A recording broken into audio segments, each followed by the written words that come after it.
Kwa majina naitwa Alfani Haji, ni mwakilishi kutoka kampuni ya Kwanza Food Processing Industry. Sisi kama kampuni tumeona kuna ulazima au kuna uhitaji wa kuunga wenzetu mkono wa Kombolela. Kombolela mara nyingi sana watazamaji wakubwa ni jamii ya kina mama na watoto, na muda mwingi ni ule muda wa mapishi. Shughuli za mapishi zinaendelea na Kombolela inaendelea. Kwa hiyo tumeona kuna kila sababu ya kuunga mkono kwa ajili ya mashindano haya Samia Cup, na matumaini yetu kwamba tunakwenda kuchukua ubingwa kwa nguvu ambayo tumewekeza kwao, lakini pia kwa ushirikiano ambao tutawapa. Kwa hiyo sisi ni wauzaji wa mafuta halisi ya kupikia. Mafuta yetu ni mafuta ambayo yanatengenezwa kwa alizeti halisi na hayana cholesterol. Sawa jamani, kwa hiyo tumeona tuwaunge mkono wenzetu wa Kombolela kwa ajili ya kuwa nao.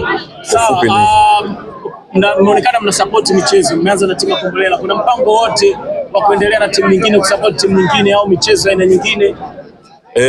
Mpango upo kwa sababu lengo letu sisi kwanza ni kuunga mkono juhudi za serikali ambazo tunazifanya kwenye uwekezaji wa michezo, lakini pia kwa ajili ya shughuli zote za maendeleo kwa taifa letu. Kwa hiyo lazima tutakwenda sehemu nyingine na tumeshafanya sehemu nyingi. Kwa hiyo hapa ni muendelezo tu wale ambao tulikuwa tukiyafanya.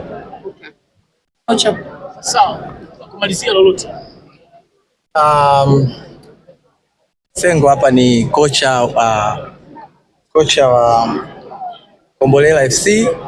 Tunashukuru sana Kwanza Oil kwa kutusupport, kuja kutushika mkono. Sisi tunaahidi kwanza